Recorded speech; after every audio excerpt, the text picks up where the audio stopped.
বাংলাদেশের সরকার পরিবর্তনের পর থেকেই দুই দেশের সম্পর্কে পরিবর্তন এসেছে। ভারতীয় সংবাদ মাধ্যমগুলো বাংলাদেশ নিয়ে একের পর এক মিথ্যে তথ্য প্রচার করছে। এ কারণে বাংলাদেশ ও ভারতের সম্পর্কে টানাপোড়েন চলছে বেশ কিছুদিন ধরেই। বাংলাদেশের জনপ্রিয় অভিনেতা চঞ্চল চৌধুরীকে নিয়ে এবার গুজব ছড়ালো ভারত। এই বিষয়টি নিয়ে এবার একটি সংবাদ মাধ্যমে কথা বলেছেন চঞ্চল। তিনি জানালেন, খবরটি মিথ্যে, এমন কোনো ঘটনাই তার সঙ্গে ঘটেনি। বিস্তারিত জুনায়েদ আহমেদ সৈকতের ডেস্ক রিপোর্টে। বাংলাদেশের জনপ্রিয় অভিনেতা চঞ্চল চৌধুরীকে নিয়ে ভারতীয় গণমাধ্যমে সম্প্রতি একটি মিথ্যা সংবাদ প্রকাশিত হয়েছে। পশ্চিমবঙ্গের সংবাদ মাধ্যম সংবাদ প্রতিদিন দাবি করেছে, চঞ্চল চৌধুরী নিউ ইয়র্ক যাওয়ার পথে বিমানবন্দরে আটক হয়েছেন এবং বর্তমানে তাকে গৃহবন্দী করে রাখা হয়েছে। এই খবরটি পরে একাধিক ভারতীয় সংবাদ মাধ্যম যেমন হিন্দুস্তান টাইমস এবং নিউজ 18তেও ছড়িয়ে পড়ে।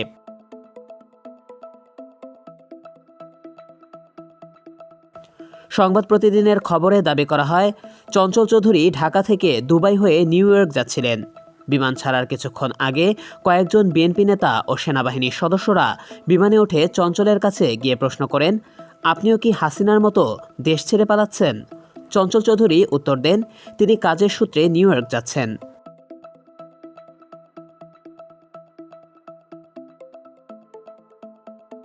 এরপর তাকে বিমান থেকে নামিয়ে দেওয়া হয় এবং গৃহবন্দী করে রাখা হয়। এই মিথ্যা খবরের প্রসঙ্গে চঞ্চল চৌধুরী নিজেই বলেন, এমন কোনো ঘটনা আমার সঙ্গে ঘটেনি, এটি সম্পূর্ণ মিথ্যা। গত কয়েক মাসে কোনো সাংবাদিকের সঙ্গে আমার কথা হয়নি। কিভাবে এমন খবর প্রকাশ করা হলো তা আমি জানি না।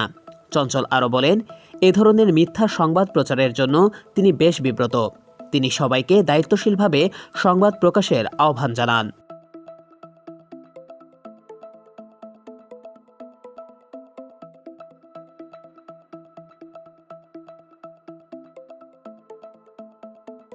তিনি আরও বলেন, এ ধরনের গুজব ছড়ানো খুবই দুঃখজনক।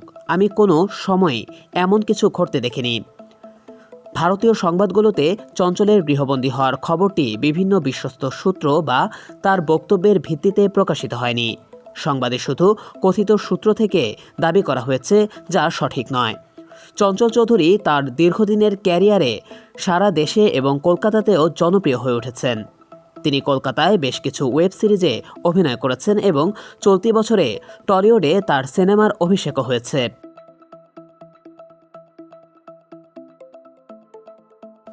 প্রসঙ্গত, চঞ্চল চৌধুরী বর্তমানে বাংলাদেশে আছেন এবং কোনো ধরনের গৃহবন্দী হওয়ার ঘটনা তার সঙ্গে ঘটেনি। এ বিষয়ে তিনি ভারতীয় গণমাধ্যমগুলোকে আরও সতর্ক থাকার আহ্বান জানান।